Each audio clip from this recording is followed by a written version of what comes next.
बिस्मिल्लाहिर्रहमानिर्रहीम। अस्सलाम वालेकुम नाज़रीन, आप यूट्यूब चैनल देख रहे हैं। मैं इमरान खान हूँ। सबसे पहले जो भी कानून पास किया गया उस हवाले से ख़बर है। इमरान खान साहब ने अपना रद्द-ए-अमल दिया है। उनका पहला रद्द-ए-अमल क्या है? उनकी मुलाकात हुई इमरान खान साहब की अपनी बहन से और अपने वकला से और कुछ सहाफ़ियों से भी उन्होंने बातचीत की है।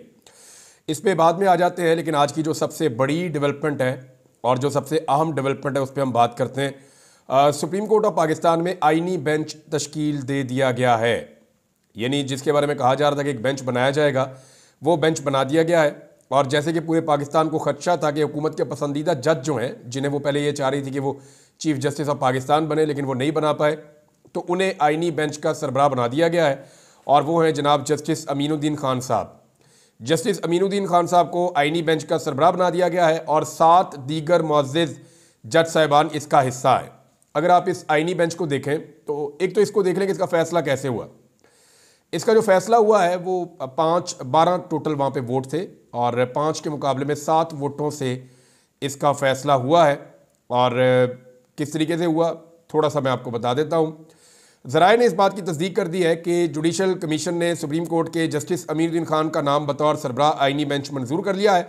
और जस्टिस अमीनुद्दीन खान की तकर्री की हमायत में 12 रुकनी कमीशन के 7 अरकान ने वोट दिया, जबकि 5 अरकान ने मुखालफत की है। रिपोर्ट के मुताबिक justice Yahya Afridi, justice Mansoor Ali Shah, justice Muneeb Akhtar और कमीशन में शामिल अपोजिशन के अरकान जिनमें उमर अयूब और शिबली फराज हैं, उन्होंने जस्टिस अमीनुद्दीन खान की तकर्री की मुखालफत की है। और दूसरी तरफ जो है वो बाकी सारे जितने हुकूमती लोग थे उन सब ने उनकी तकर्री की हमायत की है। और किस किस ने हमायत की ज़रा आप देख लें, लेकिन पहले आप ये देख लें कि एक्चुअली बेंच बना क्या है, इस बेंच के अंदर कौन कौन से जजेस शामिल हैं। जैसे ही आपको बेंच के जजेस के नाम पता चलेंगे तो आपको ये पता चल जाएगा कि फ्यूचर में सुप्रीम कोर्ट ऑफ पाकिस्तान के इस आइनी बेंच में होने क्या जा रहा है। 7 रुकनी बेंच है, सरबराही जो है वो जस्टिस अमीनुद्दीन खान साहब के पास आ गई है। और अब इसमें जो लोग मुंतखब किए गए हैं, जो जजेस इसमें शामिल हैं, उनमें justice Ayesha Malik, justice Naeem Akhtar Afghan, justice Hasan Azhar Rizvi, justice Musarrat Hilali साहिबा, जस्टिस जमाल खान मंदोखेल, ये जजेस इसके अंदर शामिल हैं। 2 जजेस के अलावा बाकी 5 जजेस, नॉर्मली इसका जो फैसला आया करेगा वो 5-2 से आया करेगा। 5 जजेस, मैं आपको पहले ही बता रहा हूँ, 4-3 से या 5-2 से फैसला ऐसे ही आएगा हमेशा। और तमाम फैसले इस बेंच में हुकूमत के हक में आया करेंगे। मैं देखें, मैं कोई कानून का तालिब इल्म तो नहीं हूँ, मैं कोई वकील भी नहीं हूँ, मैं कोई एक्सपर्ट भी नहीं हूँ लॉ अफेयर्स का, या मैं अदालतों में जाके कवरेज भी नहीं करता, लेकिन जजेस के नाम पढ़ते ही मुझे इस बात का आइडिया हो गया और मैं खुलकर ये बात कर रहा हूँ और लिख कर देने के लिए तैयार हूँ कि जब भी कभी हुकूमत के बारे में कोई मामला जाएगा आइनी नुक्ता नज़र से इस आइनी बेंच में, तो इसका फैसला 4-3 से हुकूमत के हक में हुआ करेगा और ज़्यादातर 5-2 से हुकूमत के हक में हुआ करेगा। ये मैं आपको पहले ही बता रहा हूँ, जजेस के नाम पढ़ के ही आइडिया हो गया। तो ये पक्का पक्का जनाब बेंच बना दिया गया है। और एक और जो इंटरेस्टिंग काम किया गया वो भी मैं आपको बता देता हूं, वो ये है कि अब प्रैक्टिस एंड प्रोसीजर कमेटियां हैं वो 2 बन गई हैं। आईनी बेंचेस के हवाले से अलग कमेटी बन गई है और कि कौन सा केस लगाना है, कौन सा नहीं लगाना, कौन सा यहां पे आएगा, किस तरीके से उसको सुनना है, कौन सी तारीख पे लगाना है, ये सारी चीज़ें तय करने के लिए जो आईनी बेंच है वहां पर एक अलग किस्म की प्रैक्टिस एंड प्रोसीजर कमेटी बना दी गई है। और जो गैर आइनी नहीं है, यानी आइन से बाहर वाले मामला हैं, बाकी आइनी केसेस नहीं है, जो दूसरे केसेस हैं उनके लिए एक अलग जो है वो कमेटी बना दी गई है। अच्छा, अब इंटरेस्टिंग बात जो मैं आपको बताता हूं कि जितने भी केसेस लगेंगे सुप्रीम कोर्ट ऑफ पाकिस्तान में, उनमें 3 जजेस की कमेटी होगी। एक जस्टिस याया अफरीदी हैं और जस्टिस मंसूर अली शाह हैं दूसरे, और तीसरे जस्टिस मुनीब अख्तर साहब, जिनको याया अफरीदी साहब ने अंदर डाला था, उनको बाहर निकाल दिया गया है और उनकी जगह पे जस्टिस अमीनुद्दीन खान को डाल दिया गया है। तो अब जस्टिस अमीनुद्दीन खान साहब इस कमेटी का हिस्सा बन चुके हैं। तो ये 3 जजेस इस कमेटी का हिस्सा बन गए हैं जो सुप्रीम कोर्ट ऑफ पाकिस्तान में केसेस लगाएगी। यानी जस्टिस मंसूर अली शाह साहब जो मर्जी चाहें वो इंसाफ नहीं कर पाएंगे, क्योंकि जो भी जस्टिस याया अफरीदी साहब और जस्टिस अमीनुद्दीन खान चाहेंगे वही होगा। अब आ जाए दूसरा जो आइनी मामलात की जो प्रैक्टिस एंड प्रोसीजर कमेटी है, वहां पे भी जस्टिस अमीनुद्दीन खान उसके सरबराह एक। नंबर 2 उसमें जस्टिस जमाल खान मंदोखेल, बस फिर बात खत्म हो गई, ये दोनों जजेस जो चाहेंगे वो होगा। तीसरा आयशा मलिक साहब उसके अंदर शामिल है। तो इस तरह पहली कमेटी में जस्टिस मंसूर अली शाह अकलियत में चले गए और दूसरी कमेटी में जस्टिस आयशा मलिक अकलियत में चली गई, तो जस्टिस अमीनुद्दीन खान साहब को हैरत अंगेज तौर पे दोनों कमेटियों में डाला गया, जबकि चीफ जस्टिस ऑफ पाकिस्तान को सिर्फ एक कमेटी में रखा गया। तो ये अब पाकिस्तान के अंदर इस तरीके से अदलिया को कंट्रोल किया जा रहा है। जस्टिस मुनीब अख्तर साहब को बाहर कर दिया गया है, और हालांकि जस्टिस मुनीब अख्तर साहब ने और जस्टिस मंसूर अली शाह साहब ने प्रैक्टिस एंड प्रोसीजर कमेटी का कानून और आईन के मुताबिक एक इजलास बुला के सुप्रीम कोर्ट ऑफ पाकिस्तान का फुल कोर्ट बुलाने का फैसला किया था, जिसमें आईनी तरमीम जो 26वीं हुई है उसके बारे में जितनी भी पिटीशन आई हैं उन सबको इकट्ठा करके सुनने का फैसला किया गया था। अच्छा, उसको रोक लिया गया, उसके ऊपर कार्रवाई नहीं होने दी गई। हालांकि आईन और कानून कहता है कि ना सिर्फ बेंच बनेगा उनके हुक्म के बाद, बल्कि फौरी तौर पे इसको जो है वो जारी भी किया जाएगा, कॉज लिस्ट के अंदर भी आएगा, इसके मिनट्स भी जारी किए जाएंगे। लेकिन ऐसा नहीं किया गया। फिर दोनों जजेस ने इंतहाई अफसोस का इजहार करते हुए चीफ जस्टिस याह्या अफरीदी को खत लिखा है। अब तक का अगर आप रोल देखें याह्या अफरीदी साहब का, तो उन्होंने एक तरफ तो ये कोशिश की है कि जो इंतजामी मामलात हैं सुप्रीम कोर्ट ऑफ पाकिस्तान के, वहाँ पे वो जजेस के अंदर इख्तलाफ ख़त्म करने की कोशिश करें, और ये कोशिश करें कि जो जस्टिस काजी फ़ायद ईसा साहब ने माहौल बनाया हुआ था उस माहौल से जान छूट जाए। लेकिन दूसरी तरफ उन्होंने कुछ सहूलतकारी भी की है हुकूमत की, आईनी तरमीम के हवाले से, या उसके बाद होने वाली कानून साजियों के हवाले से, या आईनी बेंच बनाने के हवाले से। तो वो जो सहूलतकारी है उसने सारे किए किराए पर पानी फेर दिया है। अब अदलिया अमली तौर पे हुकूमत के कंट्रोल में है, शिकंजे में है। यानी आज एक और भी पटिशन दायर की गई, जो पंजाब के अपोजिशन लीडर हैं उन्होंने भी अजहर सदीक साहब के हवाले से करके वो एक और पटिशन दायर कर दी सुप्रीम कोर्ट ऑफ पाकिस्तान में। लेकिन मामला ये है कि ये तमाम पटिशन जो 26वीं आईनी तरमीम के खिलाफ डाली गई हैं दरखास्तें, ये सारी अगर आईनी बेंच में जाएंगी फिर तो फारिग हैं, लेकिन अगर ये सुप्रीम कोर्ट ऑफ पाकिस्तान में जाएंगी फुल कोर्ट के सामने, तो फिर आप इंसाफ की उम्मीद कर सकते हैं। मैं आपको इसलिए बता रहा हूं ये बात कि आईनी बेंच की तश्कील ही बता रही है कि हुकूमत के हक में फैसले आने हैं। अब एक आईनी बेंच बनता है एक आईनी तरमीम के बाद, वही आईनी तरमीम अगर मुतनाज़े होती है और उसी आईनी तरमीम को चैलेंज किया जाता है सुप्रीम कोर्ट ऑफ पाकिस्तान में, तो क्या चैलेंज होने वाली आईनी तरमीम के नतीजे में बनने वाला बेंच उस आईनी तरमीम को सुन सकता है? बड़ा सवाल है ना, कि भाई जो बेंच बना ही उस मुतनाज़े आईनी तरमीम पे है, तो क्या मुतनाज़े आईनी तरमीम के नतीजे में बनने वाला बेंच उस मुतनाज़े आईनी तरमीम को सुन सकता है? यह बड़ा सवाल है, यह कन्फ्लिक्ट ऑफ इंटरेस्ट आ जाएगा।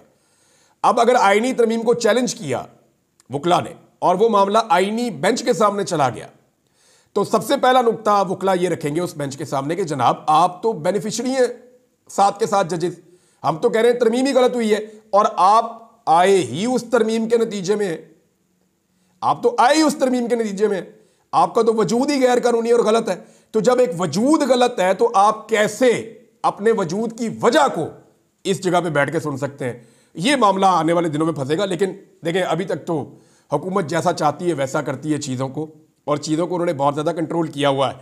इमरान खान साहब का स्टेटमेंट ये बड़ा इंपॉर्टेंट है, क्योंकि इमरान खान साहब ने स्टेटमेंट का एक हिस्सा एक्सटेंशन के हवाले से रखा, और पाकिस्तान तहरीक इंसाफ का जो एक्सटेंशन के हवाले से मौक़िफ़ है वो मैं आपको बताता हूँ, इमरान खान साहब का मौक़िफ़ बताता हूँ, इसमें थोड़ा बहुत फ़र्क है, वो भी मैं आपको बताता हूँ। देखिए, तहरीक इंसाफ का पूरा फोकस अदलिया के मामलात के ऊपर है। उन्हें लगता है कि अदलिया के ज़रिए से उन्हें इंसाफ मिलेगा। वो एक्सटेंशन के मामलात में अपने आप को पता नहीं क्यों नहीं डाल रहे, या बात उसके ऊपर नहीं कर रहे, और अगर कर रहे हैं तो उस तरीके से नहीं कर रहे जैसे वो नॉर्मली बात करते हैं। लेकिन इमरान खान साहब ने बड़ी खुल के बात की है। इमरान खान साहब ने क्या कहा वो सुन लें अब। इमरान खान ने कहा कि पाकिस्तानी अवाम को मुल्क पर मुसल्लत कब्जा और एक्सटेंशन माफिया के खिलाफ निकलना होगा, वरना हमारी आने वाली नस्लें भी चूंटियों की तरह जिंदगी गुजारने पर मजबूर हो जाएंगी। मुल्क पर कब्जा माफिया और एक्सटेंशन माफिया का तसल्लुत है, जो अपने इक़्तिदार और कब्जे को तूल देने के लिए हर एक हथकंडा अपना रहा है, जिसकी ना आईन इजाज़त देता है, ना कानून, और ना ही सियासी इखलाकियात इजाज़त देती है। 26वीं आईनी तरमीम और एक्सटेंशन के लिए की गई कानून साजी इसी का हिस्सा है। अदालतों और पार्लियामेंट को भी रोंदा जा रहा है और अवाम को भी। जो एक्सटेंशन दी गई है जमहूरियत, कानून की हुक्मरानी और अवाम के हुकूक का कत्ल है। एक्सटेंशन और कब्जे से इदारे मजबूत नहीं कमज़ोर होते हैं। कौम अपने लिए खड़ी हो और मुनज़्ज़म होकर पुरअमन एहतजाज करे, क्योंकि जब तक मुल्क में इंसाफ का इनकलाब नहीं आएगा तब तक जमहूरियत नहीं होगी। इंसाफ का इनकलाब लाने के लिए तमाम लोगों को निकलना होगा। ये किसी एक शख्स या एक पार्टी का नहीं, पूरे पाकिस्तान की बका और सालमियत का मसला है। साबिक वज़ीर-ए-आज़म इमरान खान ने अडियाला जेल में मीडिया और अपने वकला से जो गुफ्तगू की वो ये थी। इसके अंदर कुछ और भी चीज़ें हैं जो मैं शामिल कर देता हूँ, क्योंकि कुछ जर्नलिस्ट जब बाद में रिपोर्ट कर रहे थे तो उन्होंने और चीज़ें भी बताई हैं कि इमरान खान साहब ने सिर्फ इतना नहीं कहा, उन्होंने और बातें भी की हैं। इमरान खान साहब की बहन ने भी कोई पैगाम पहुँचाया, वो मैं आपको बताता हूँ। इमरान खान ने कहा जो एक्सटेंशन दी गई जमहूरियत, कानून की हुक्मरानी और अवाम के हकूक़ का कत्ल है। एक्सटेंशन और कब्जे से इदारे मजबूत नहीं कमज़ोर हो जाते हैं। पाकिस्तानी अवाम को मुल्क पर मुसल्लत कब्जा और एक्सटेंशन माफिया के खिलाफ निकलना पड़ेगा, वरना आने वाली नस्लें चूंटियों की तरह रहेंगी। कौम अपने लिए खड़ी हो, मुनज़्ज़म होकर पुरअमन एहतजाज करे और इंसाफ का इनकलाब लेकर आए। अब अपनी बहन को इमरान खान साहब ने क्या कहा, ज़रा ये भी आप सुन लें।